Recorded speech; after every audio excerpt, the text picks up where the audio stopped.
Welcome to Seller Sessions. I am your host today, Sharon Evan, and today I am writing solo once again. And because I'm writing solo, I just need a minute to share to some of the groups. Oops, I need to mute myself as I'm doing that. And today we're going to be speaking about the current situation in China, which has a major effect on many of us when it comes to supply chain. So I just need 1 minute to quickly share to the groups. I see there's already people here. Hello to everyone. I need literally a minute to, there you go, to share to some of the groups. That's what happens when I'm alone. Let's see, share to group. All right.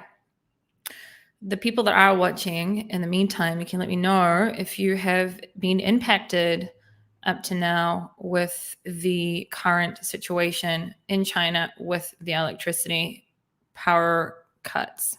There you go. Done it. All right, great. Okay, so I chose to go solo for today's subject simply because, hi, Catherine, who's watching us live. Simply because, well, that's not the truth. I didn't want to go solo today. I actually have a lot of contacts in China through my suppliers or my Chinese lawyer or my inspection company, my sourcing agents, and I've been speaking to everyone. And I tried, hi Tanji, I tried to get someone who's physically in China who's impacted by the current power outages to come talk, and no one actually wanted to, meaning they were too scared to come on and talk about it. So I thought that the best thing I can do is do as much research as I can on the ground, speak to as many different people in China as possible, and in the meantime, do as much research as I can outside of China, actually online, to learn more about the current situation. So today's podcast is going to be cut into two different pieces. First part, I'm going to talk about what's happening in China, what's going on with the power outages, why it's happening, to like very basics of it. And because there's a lot of conflicting information currently around why it's happening. And then the second half of it, I'm going to talk about how it's impacting my business. I remind everyone that before I'm a YouTuber or a podcaster or a coach or whatever, I'm first of all an Amazon seller, and it's impacting me as well. And I'm also going to talk about things that I think that we all need to take into consideration and how we can not prepare, but what changes we may need to be thinking about with how crazy supply chain has been in the last year. I think there's a lot of things that we need to all consider. Now, I do want to say before I begin, I get a lot of feedback on the podcast and on my gigs, etc. A lot of people will say that they're really happy with what I'm doing here, and some people are like, oh, you're always talking about supply chain and things like that. I just want to remind everyone that before we even think about marketing and before we even think about PPC and we think about anything else, we have to first of all have a profitable business, and we have to first of all, it all starts and finishes with supply chain. If you don't have your supply chain intact and in a way where you have margins in place and you have room for this type of stuff that we're all going through, and if you're not able to adjust to all of this, you're not going to have a business, and then you don't even need to know anything about marketing because you can't even get products. So I think one of the most important things that for me to currently make content about and to speak about is either solutions or educating people on what is happening in the supply chain world, because how can we run e-commerce physical product businesses without knowing about what's happening or understanding the foundations of it? So that is why a lot of my content on Seller Sessions in the last couple of weeks or months has been around this, because I'm impacted by it, severely impacted by it in my businesses, and I know many of you are as well. So now, after that little rant, let's begin. So currently, to get to the gist of it, currently there are power outages in China, meaning it's all over China in different areas. Originally, it was only in 3 specific areas. And now from my research and speaking to many different people that I have on ground, suppliers, service providers, and all sorts of different people, sourcing agents, etc.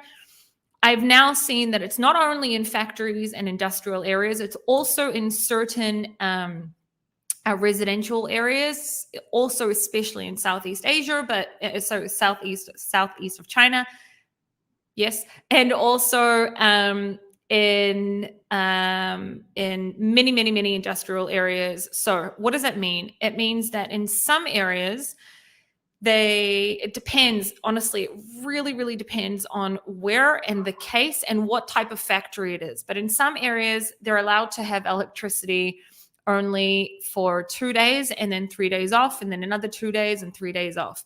In some areas, they're only allowed to have it 4 days or 1 day. It depends. In some areas, from one of my suppliers, a few days ago when I spoke to her, she said to me that they've closed their entire production line until they know what they're going to do, because this came out of nowhere. They weren't expecting this, which I will admit got me into a bit of a panic, and I don't usually panic. And then they ended up getting a diesel run generator, which cost them, I think, I don't know, like tens of thousands of dollars. And that's how they're currently continuing production. In other areas, it's they're rationing electricity in a way where you can only use your air conditioner up to 27 degrees or things like that. So it's different in different areas. The most interesting thing is every single person in China that I've spoken to on ground. So I see Tom Norton is watching us here, and he uses one of my Chinese lawyers, Richard, who I spoke to recently. Each one of my people on ground in China has given me a different reason for why this power outage is happening.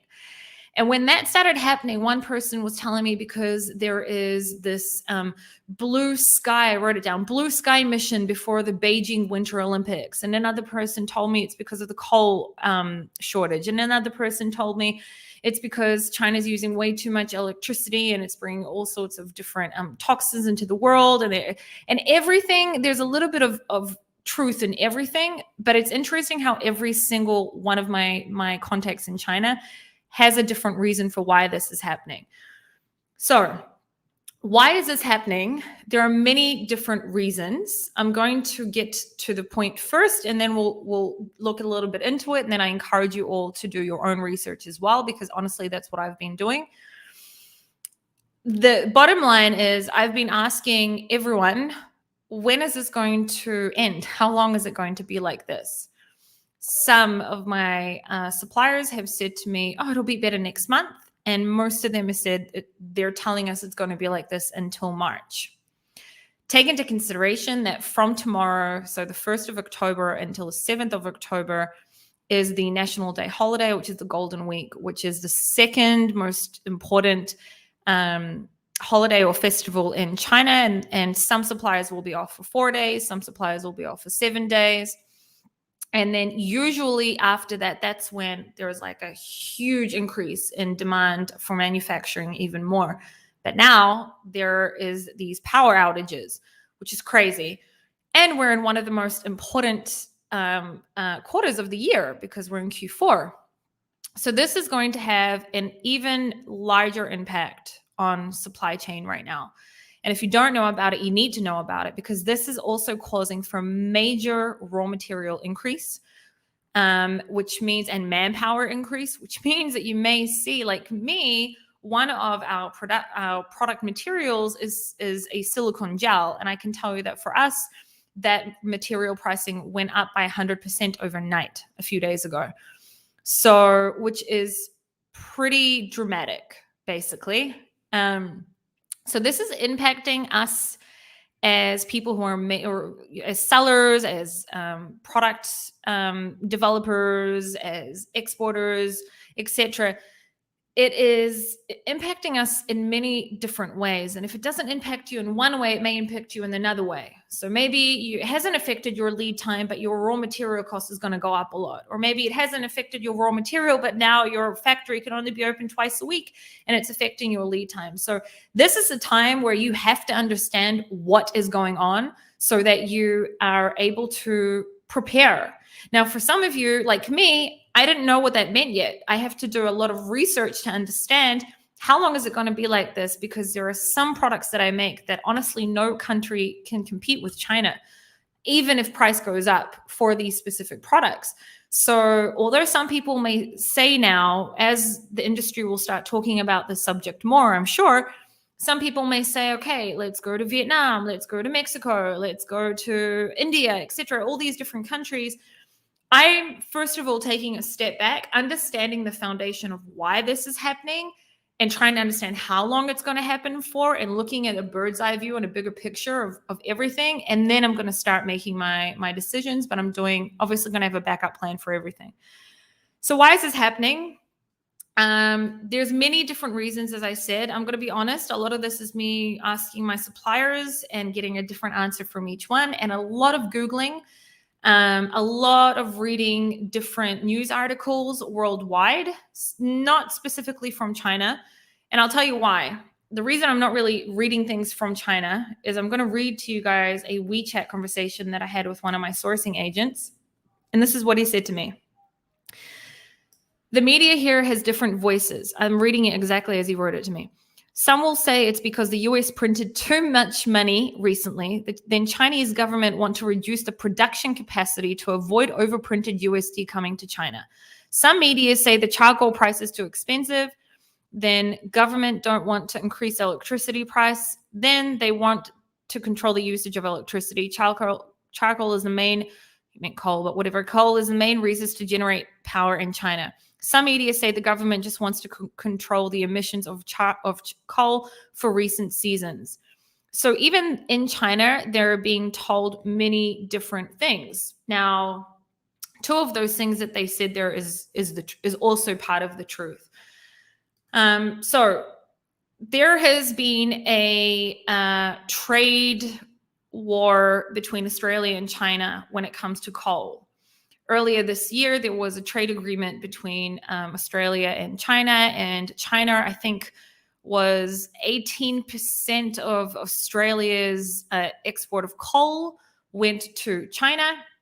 When COVID broke out, Australia petitioned to investigate China for being the main reason for the entire pandemic, and then there began to be a lot of different things that happened between the relationship of China and Australia, but ultimately it ended up that China had breached the trade agreement between China and Australia and no longer was bringing coal in from Australia. So this is one of the reasons how the whole entire coal shortage started. But there is a huge power supply crisis currently in China, and they say that this is the worst in a decade, the worst it's ever been in a decade. So that's one reason. The second thing is, over the last year, the need for making products and manufacturing has risen. I'm not going to make up numbers because I don't remember the exact numbers, but it's something like at least 50% of more demand, which we've seen has impacted us as sellers in many different ways. One, it impacted the shipping prices, and it impacted the raw material prices, and it impacted many, many things, but it also meant that factories are working a lot more than what they used to work, which means they're producing and using a lot more electricity, which has also created the coal shortage, which means that there is a huge increase in cost of coal. But China regulates the prices on electricity and won't let the coal factories raise the prices on the electricity. So instead, their solution is, let's create, let's put rations on electricity, and let's create this this rule of how often people can use electricity, etc. Now, one of my suppliers, which her parents live in Dongguan, said to me that her parents live on the 24th floor in her building, and because of the electricity shortage, there is no longer electricity between, I can't remember what she said, it was something like between 7 a.m. till 5 p.m. I can't remember the exact times, but it was like something like 8 to 10 hours, which means that there is no elevators. So they don't have electricity in their house, and they don't have elevators to leave their house. So basically, there's a lot of different reasons of how and why this is happening. Of course, obviously, also China wanting to be cleaner. And I can't remember what it's called, but they committed to reducing the amount of, they're committed to global emissions, global emission targets. So bringing down the amount of toxins, et cetera, that they put into the world, because China is one of the biggest reasons for all the climate issues that we have. So there's so many different reasons for why this is happening. The only thing I don't have a clear answer for you all is until when it's going to happen. So this wasn't it part of the Paris Accord? Yes, it was, Bobby put up. So there's all these different reasons, and that was part one. I encourage you, if you want to learn more about it, I spent, I don't know, like 3 or 4 hours reading many different research papers on this, and I listened to many analysts and experts speaking about this. I didn't listen to Amazon people. I listened to actual people on the ground in China and people that understand the economy, etc., and listened to it. And honestly, it was, I'm trying to think of the right word for it. I felt I didn't panic, but I did feel like, okay, this is too much. Like, there's just so much mess in supply chain right now that we all really need to take this seriously and to start considering what we're going to do. So one of the first things that I have been doing is really digging in to the materials of our products and starting to research other countries that can possibly make the types of products that we make. I already know of countries in Europe and in like Germany, etc. They just cost about 4 times more. Now, one of the issues that I'm having right now is my lead time that is usually 3 to 4 weeks to make some of my products is currently between 2 to 3 months to make even small amount of orders, because they don't have solutions for some of my products. And the price has gone up for many of my products. Now, thank God, or thank me, that I have always kept a lot of room in my margins. I've got very, very good margins, but the people that don't have good margins, having 100% increase overnight in of your material cost or the cost of your product, plus shipping I did forget to talk about shipping. This whole scenario has caused a decrease in shipping costs, which is one good thing that you'll hear me talk about in this podcast today. Let's just say 40-foot containers were costing somewhere between 17 to 23, 24K last month. They're all the way down to LA port. Recently, I saw 13,000 for a 40-foot container. So that's good, right? But you need to get products in order to send them. So it's just a snowball of the snowball effect of one thing leads to another.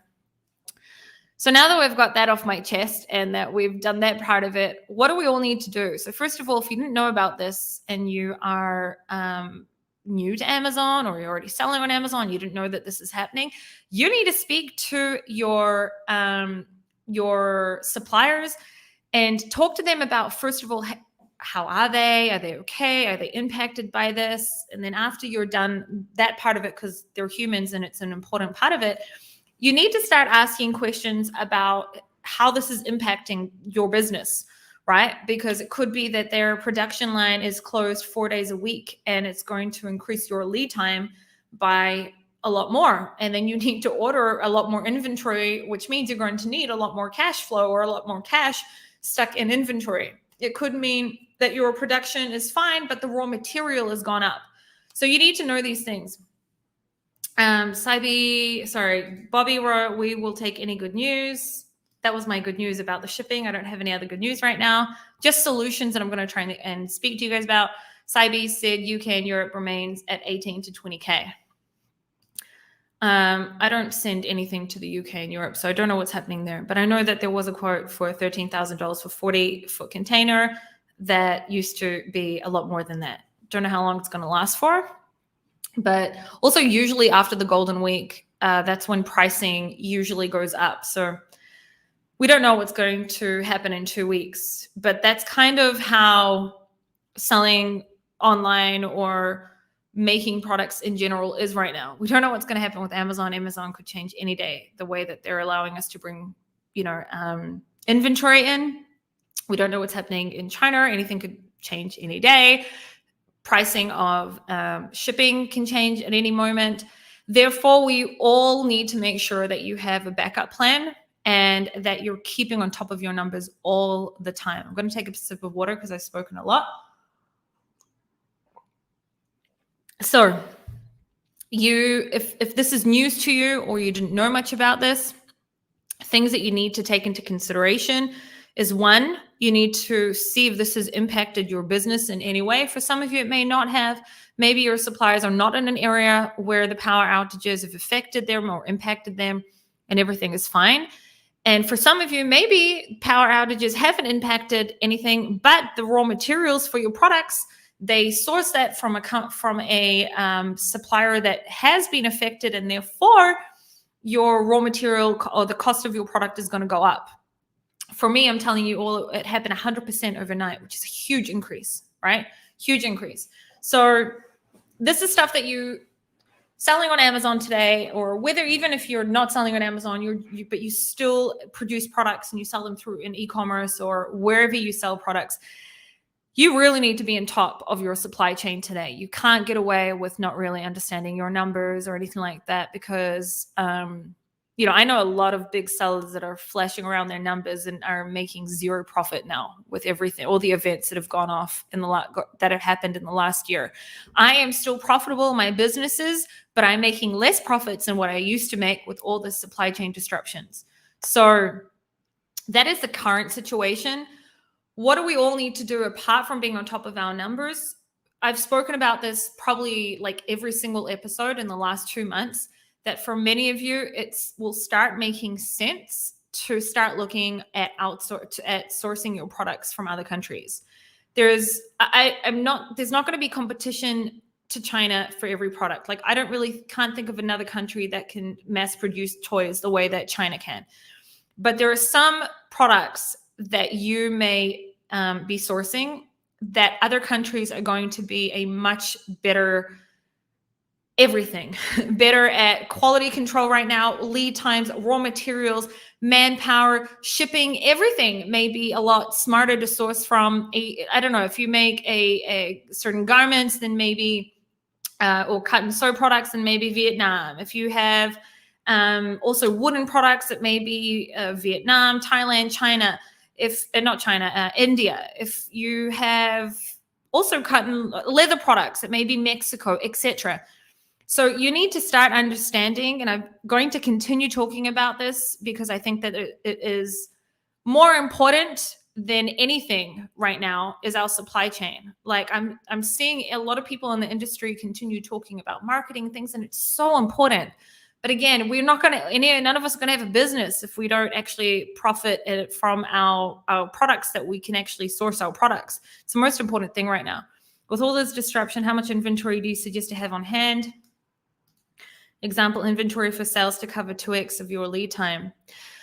Bobby asks, Bobby, it's so dependent on your product. I can tell you that on one of our brands right now, my husband and I sat down today, and we decided that we're not going to make a change. Currently, it's costing us the same to airship. It's a small product to airship, and the same to sea ship and airship, a specific product, more or less the same.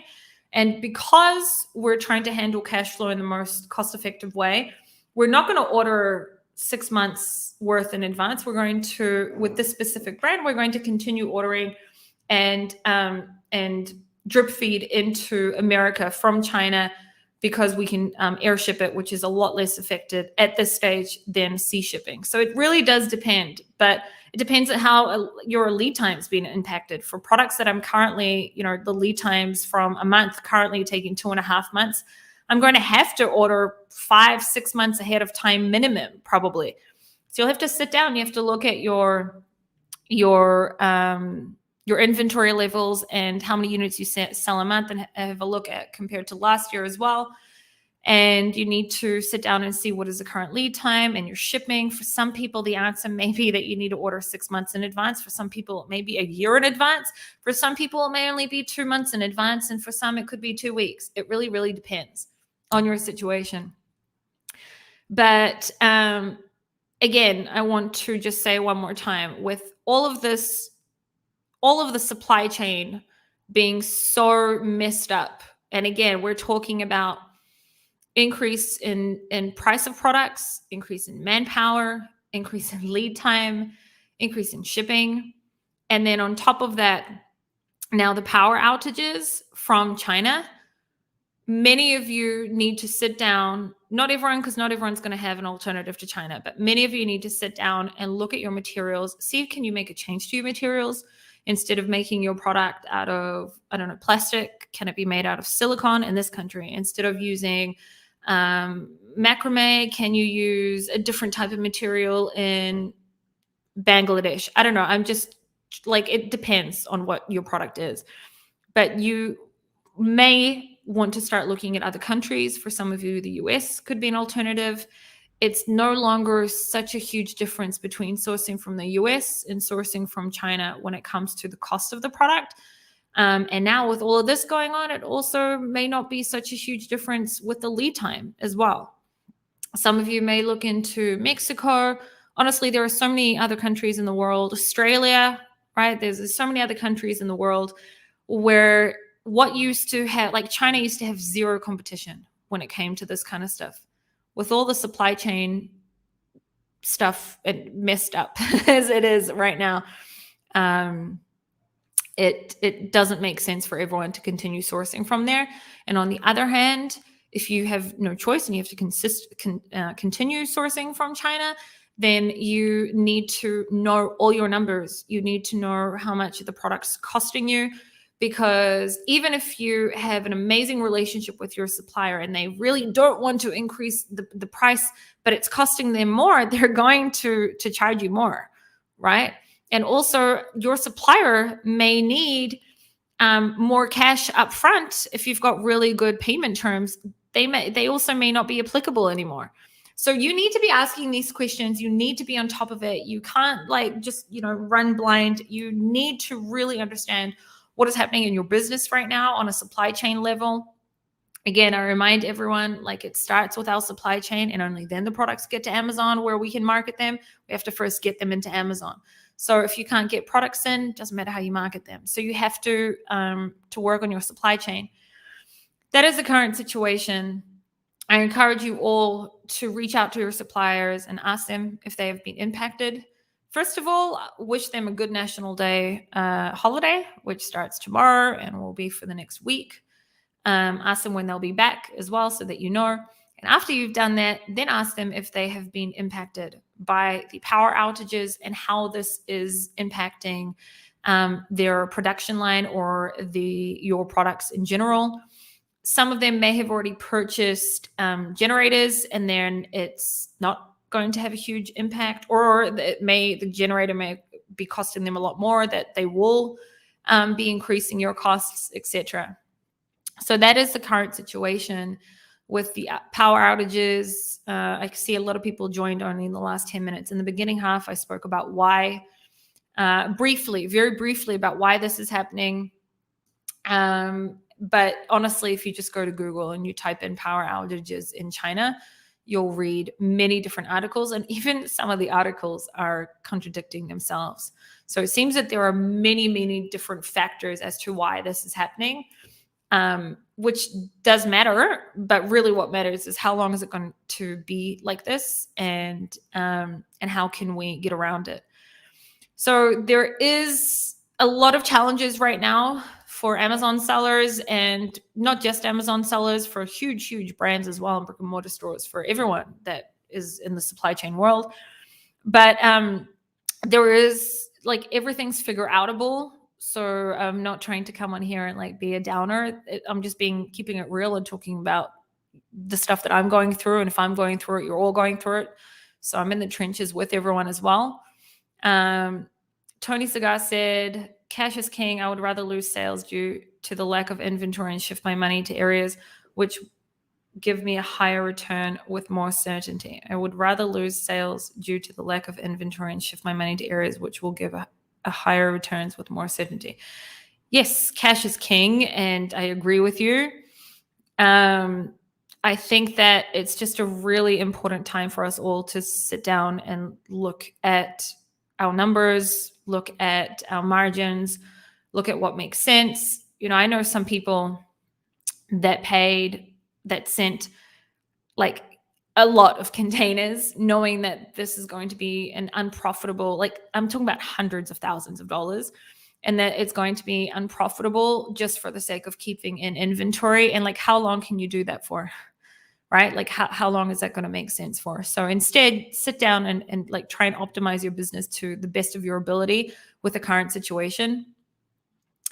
That's what I have for you guys today. This is how my shows are when I don't have a guest.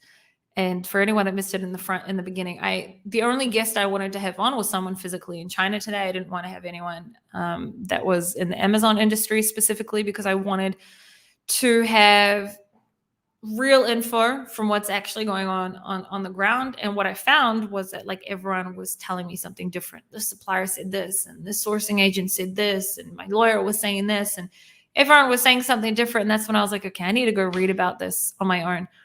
But the most important thing are solutions, and how can we get through this? And there are solutions, and we will all get through this. It can't go on forever, A. And B, there are other countries in the world that we can all source from, even if they are 20, 30, 40 years behind on the manufacturing side. There are other countries that we can source from, and it may involve a lot more complicated logistics for us, but it may be for some of you a smarter idea as well. Bobby said tariffs from China into the US on certain categories have also gone up in the last month. Yes, that's true as well. So it's a bit of a bitch right now. And I don't feel like enough people are speaking about it, because people want to make sure that it's all glamorous and stuff. But the truth is, like, it's important to talk about the not so glamorous things that we're all going through it, because all of us are going through it. Like I don't know anyone that's sourcing from China that isn't going through this. So it's important to talk about it too, because it is something that is important. Tangi wrote, one of our products that normally took 5 weeks to produce will now take longer than 4 months to produce. Then the shipping cost nightmare for this large product. I think I know what product it is too, Tangi. I don't know what to tell you, Tangi, apart from the fact that I feel for you, because I get it, because it's also like we all need to remember it's cash. It's cash. This is a cash intensive industry that we're all in, and it's a lot of money that you need to put down if you need to have at least 4 months, 8 months worth of inventory. Sometimes it's hundreds of thousands of dollars. And it's tough. So I get it, and it's tough. The one thing I will say, Tangi, is maybe look at other countries as well, or maybe only one part of your product can be made in China, and the other part can be assembled or sewn in America. Start looking at other countries as well, and also possibly Vietnam, Tangi, could be a good opportunity for you as well. Sabi said, thanks, Sharon, rocking it, flying solo. Thanks, Sabi, I appreciate it. All right, that's what I have for you all today. It will all be okay. I know I said a lot of bad things today. It's not bad things. It's just keeping it real. It's what's actually we're all going through. So it's important. Saibi said, thinking that you should have Sharon Evan mugs. I'd get one of those. I will make Sharon Evan. I am wearing my Alphas shirt, as you can see it, but I'll make some mugs and send one out to you all. Tangi said, we have tried sourcing elsewhere. No one will do it at our quantities. I can understand that. Be Your Own 20 said, hey, Sharon, what advice would you give to someone that's about to source a new product from China? It's an important question. I'm going to take a sip of water for this one. Anyone who hasn't started sourcing yet and is about to start sourcing, know that content from like 2 years ago is many instances no longer relevant. So number one, make sure that you're watching content that makes sense for today. Number two, know your numbers, know your materials, know exactly how your product is manufactured. You need to know today, in my opinion, if you want to stay in this game for the long run and you want to be an actual brand builder and someone who is resilient and can go through anything that life throws at your business,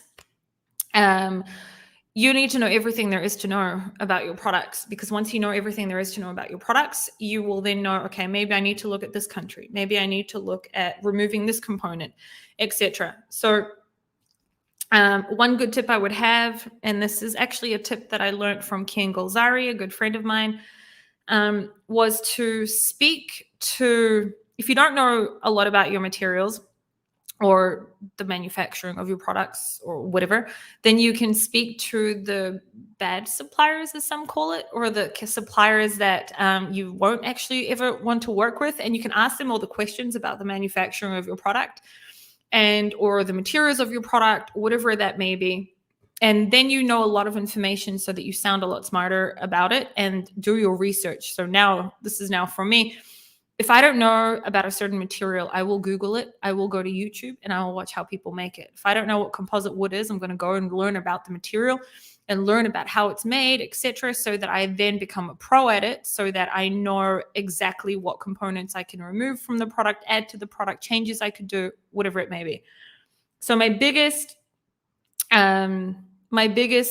advice to anyone sourcing from China today is know that everything has changed. Nothing is the same as it used to be. It is a lot more complicated today. It doesn't mean that it's impossible. It just means that it's complicated. And you need to know everything. Know all your numbers, know A to Z, the entire production process. Quality is extremely important. Always has been, but it's even more important. Like from day one has been important, but even more now. I could go on. I feel like I'm going on. So I could go on, but that's some things. Tanji said, thanks for the advice. We're trying. Bobby said, information makes more for better decisions. Thank you for always being on it. Andy Craig said, Cybe needs an FBA Alpha Mag. Sharon's product course might help. Thanks, Andy. I do have a product research and sourcing course. Andy Craig is a spy. I don't know what you mean by that, but I didn't send anyone to make comments if that's what you mean. All right, guys, that's it for today. I appreciate you all for listening, and we'll all get through this together. And anyone that may be watching us from China, I feel for you, and I'm sorry for what you're going through. And guys, make sure that you speak to your suppliers and ask them how they are as well. Can you accept me on Facebook? I don't know who you are. You'll have to send me a message later. It says Be Your Own 20. I don't know who you are. All right, guys, have a great rest of your week. And Isabella will be back on Monday, and Danny will be back on Tuesday. I will be back next week on Thursday with Raphael to talk about how everything that I just spoke about with you guys today is impacting shipping and what we can all expect for Q4 in the shipping world. And we'll take it from there. All right, guys, have a great weekend, and I'll see you all next week.